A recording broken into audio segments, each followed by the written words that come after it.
అజయ్ గారు నేను చెప్తానండి, ఏ లీడర్కైనా చిన్న లీడర్ కానీ పెద్ద లీడర్ కానీ వాళ్ళకంటూ ఒక నమ్మకమైనటువంటి ఒక టీం ఉంటుంది. మీరు కోటరీ అనండి, టీం ఏదన్నానండి, ఆ టీంని పెట్టుకోవటంలోనే ఆ లీడర్ టాలెంట్ ఉంటుంది. అనుభవిస్తున్నాడు కదా సార్ ఇప్పుడు.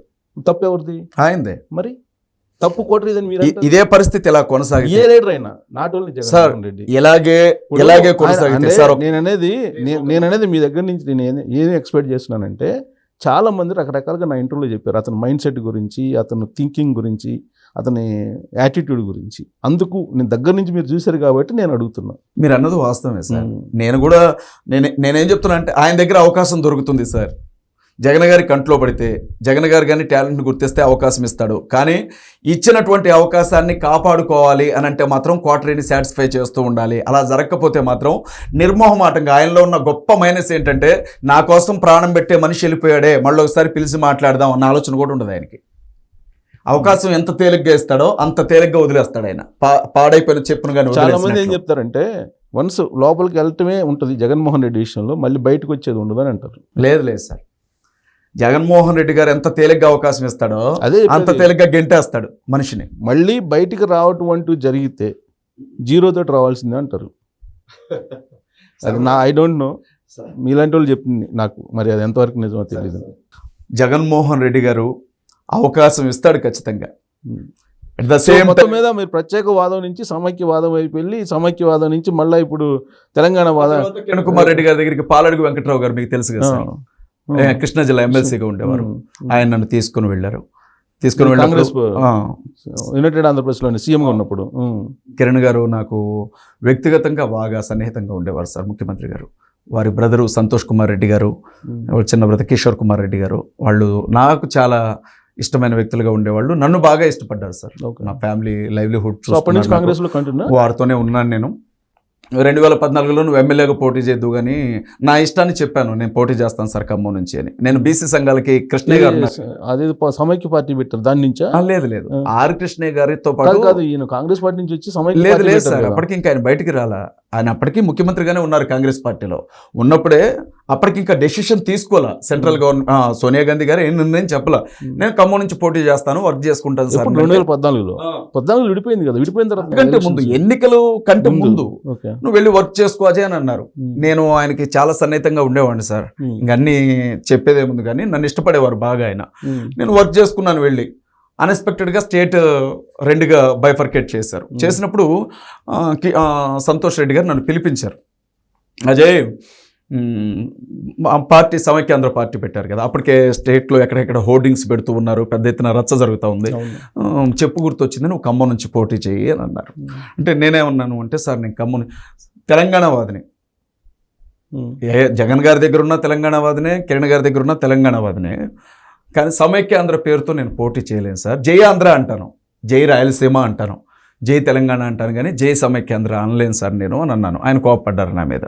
ఏం చేయాలో తెలియని పరిస్థితి. ఆయన పార్టీ నుంచి పోటీ చేసే పరిస్థితి లేదు. అప్పుడు బీసీ సంఘాలు బలపరిచిన అభ్యర్థిగా ఇండిపెండెంట్గానే ఖమ్మం నుంచి నేను బరిలో నిలబడ్డాను సార్. అట్లా పోటీ చేశాను. ఇక ఆ తర్వాత ఆర్ కృష్ణయ్యకి తెలుగుదేశం వాళ్ళు ఇచ్చారు కదా, అప్పుడు ముఖ్యమంత్రి అభ్యర్థి కూడా ప్రకటించారు కదా 2014. ఆర్ కృష్ణయ్య అన్న నాకు ఎమ్మెల్యే సీట్ ఇప్పించడానికి విశ్వ ప్రయత్నం చేశాడు. మీరు డైరెక్ట్గా ఆయన్ని అడగొచ్చు, ఆర్ కృష్ణయ్య గారిని. నా ఒక లిస్ట్ అడిగారు, ఎవరెవరికి ఎమ్మెల్యే సీట్లు కావాలి నీ మనుషులకి అడిగినప్పుడు ఆయనే సీఎం అభ్యర్థి, ఆయనే. ఆ టైంలో గుర్తుంది నాకు. ఆ టైంలో నామా నాగేశ్వరరావు గారు కూడా అడిగారు చంద్రబాబు నాయుడు గారిని, ఈ సీటు ఆ పిల్లగాడికి ఉండంటే చంద్రబాబు గారు చెప్పిన మాట ఏంటంటే, ముందు అధికారంలోకి వచ్చే విషయం చూడండి, గెలిచిన తర్వాత ఎవరినైనా సర్దుబాటు చేయాలంటే చేద్దామని అన్నారు. కృష్ణయ్య గారు కూడా ఇది పరిస్థితి చేయాలంటే పర్వాలేదన్నా, నేనైతే ఇంత పాదయాత్ర చేశాను, ఇంత పని చేశాను, ఖాళీగా ఉండలేను, నన్ను నమ్మి కొంతమంది కుర్రాళ్ళు తిరుగుతున్నారు అని చెప్పి ఇండిపెండెంట్గా పోటీ చేశాను. ఆ టైంలో నేను ఓట్ల లెక్కింపు కాడికి కూడా వెళ్ళలేదు సార్. నాకు నిజంగా తెలియదు సార్. నాకు మేబీ 1000-2000 వచ్చి ఉంటాయేమో, అంతకంటే ఎక్కువైతే తెలిసిందా. అజయ్ చుట్టూ ఇంతమంది జనాలు ఉన్నా కానీ మనల్ని ఎంత ప్రేమిస్తున్నారా, వాళ్ళు అభిమానిస్తున్నారా, లేదా ఫాలోయర్సా ఏంటి అనేది అర్థమైందా ఆ ఓట్లు చూసిన తర్వాత? ఓట్లు సార్, ఓట్లు అనేది పవన్ కళ్యాణ్ గారు నిలబడితే కూడా ఓడిచ్చారు సార్ జనం ఫస్ట్. అది నేను అనేది అదే, పవన్ కళ్యాణ్ కూడా అదే చెప్పారు కదా. అది విషయం కాదు సార్, ఎందుకంటే ఓటు అనేది సార్ ఎప్పుడు కూడా ఒక పార్టీకి. ఇప్పుడు అరగంట, దానిలో సుమారుగా అరగంట ఇంటర్వ్యూలో మీరేం చెప్పారంటే, నన్ను చూసి తెలంగాణ సమాజం అంతా బాగా ఎంకరేజ్ చేసింది, వైఎస్ఆర్ కాంగ్రెస్ పార్టీలో ఉన్నప్పుడు కూడా నన్నే చూసి ఎక్కువ మంది వచ్చారు. ఆ తర్వాత దాన్ని ఫాలో అప్ చూసి వాళ్ళు ఈర్ష్య పెంచుకున్నారు. మాట చెప్పనివ్వండి, ఈర్ష్య నన్నే చూశారు అని నేను అనలేదు, నన్ను కూడా జనం చూశారు అని నన్ను కూడా అనలేదులే. మీరు డయాస్ మీదకి వస్తే మొత్తం డయాస్ మొత్తం నా దగ్గరికి వచ్చారని చెప్పారు కదా కూడా సార్. అయితే ఒక సరే, అది ఏదో ఒకటి ఇప్పుడు నన్నే అంటే ఇది ఎక్స్ట్రా అవుతుంది. మీరు చెప్పింది ఏంటి? నన్ను మీరేం చెప్పారు? ఇప్పుడు ఫర్ ఎగ్జాంపుల్ సార్, ఒక స్టేజ్ మీదకి వెళ్దాం మనం, ఎక్కడైనా స్టేజ్ మీద సరే ఏదన్నా కానీ సరే, మీకు నన్ను కూడా చూస్తారు తప్పనిసరిగా. ఒక సెపరేట్ అయిన క్రేజ్ ఉందని తప్పనిసరిగా సార్ ఫీల్ అవుతున్నారు కదా. నేను ఫీల్ అయ్యేది ఏం లేదు సార్, ఇది వాస్తవమే. అదే సరే, వాస్తవం అనుకుందాం. నేనే సినిమా హీరోని కాదు కదా సార్, నాకు అభిమాన సంఘాలు ఉన్నాయని చెప్పి ప్రామాణికత ఉండాలి కదా.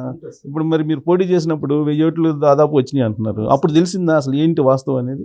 సార్ ఒకటి మీరు గమనించాల్సిన విషయం ఏంటంటే, కొమ్ములు తిరిగిన రాజకీయ నాయకులతో మీరు ఇంటర్వ్యూలు చేస్తుంటారు.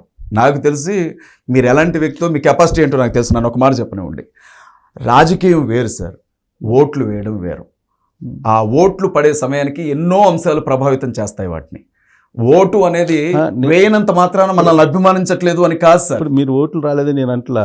ఇప్పుడు కేఏ పాల్ ఉన్నాడండి. కేఏ పాల్ ప్రపంచవ్యాప్తంగా ఆయన శాంతి దూత. ఆయనకి ఓట్లు ఎన్ని వచ్చినాయి? అదే చెప్పి నేను ఓట్లు కాదు, వ్యవస్థ ముఖ్యమా వ్యక్తి ముఖ్యమా అనే ఒపీనియన్ మీ క్లారిటీ వచ్చిందా అనే దాని మీద నాకు విన్నాను సార్. అంతే తప్ప మీకు ఓట్లు రాలేదని కాదు. నేను ఇప్పుడు ఇంటర్వ్యూ గారు కూడా మొన్న నేను పోటీ చేశాను సార్, ఎంపీగా పోటీ చేశాను. నామినేషన్ వేసి ఇంట్లో కూర్చున్నాను. 1050 ఓట్లు వేసారు జిల్లాలో. ఒక మాట చెప్పనివ్వండి, నేను ఎవరికి ₹1 పంచలా. నేను నిలబడ్డానని తెలిసి 1050 మంది వేశారు. కనీసం 1000 మంది అన్న అజయ్ బాబు ఎంపీగా ఉండాలి కోరుకున్న ఉన్నారు కదా. ఇప్పుడైతే 40 years వచ్చినాయి. 40 సార్ నడి వయసులో. ఇప్పుడు వ్యవస్థ ముఖ్యమా వ్యక్తి ముఖ్యమా అనే దాంట్లో క్లారిటీ వచ్చిందా? సో ఆ వ్యవస్థను చూసి మీ దగ్గరకు వచ్చారు. ఇప్పుడైనా రివీల్ చేసుకుంటే అర్థమవుతుందిగా, అర్థమవుతుందా? సో ఇప్పుడు ఏంటి, ఇప్పుడు ఏ వ్యవస్థ మీద మళ్ళీ ప్రయాణం అనుకుంటున్నారు సార్? ఒకటి సార్, నేను దేన్ని మార్చలేను సార్. నేను దేన్ని మార్చలేను, ఎవరిని మార్చలేను. నేనే చాలా మారాను వ్యక్తిగతంగా, నేనే మారిపోయాను. కాలం ఎవరినైనా మారుస్తుంది, అది వేరే విషయం లేదు. అనుభవాలతోటి అది కాదు నేను అనేది. ఇప్పుడు ఏ వ్యవస్థ, ఇప్పుడు అన్ని వ్యవస్థలు చూశారు. ఇప్పుడు అమెరికాకి సంబంధించిన ఒక జంట కొన్ని వేల కోట్ల రూపాయలు ఉన్న ఆస్తులన్నీ కూడా పేదవాళ్ళకి ఇచ్చేసి సన్యాసం తీసుకొని హిమాలయ పర్వతాలకు వెళ్ళిపోయిన వాళ్ళ గురించి చూసాం. ఈ రోజుకి కూడా దేశంలో తిరగలేనంత స్టార్డమ్ ఉండి కూడా రజనీకాంత్ గారు కావచ్చు, పవన్ కళ్యాణ్ గారు కావచ్చు, ఒంటి మీద ఏదో ఒక సమయంలో మాల వేసుకోనో లేకపోతే పూజల్లో కూర్చొనో మనశ్శాంతి కోసం తప్పించేది మనం చూసాం. దేశానికి ప్రధానమంత్రులుగా ఉన్నటువంటి వ్యక్తులు కూడా జపాలు చేసుకున్న సందర్భాలు చూసాం. వీళ్ళందరి కాలిగోటికి కూడా నేను పనికిరాను కదా సార్.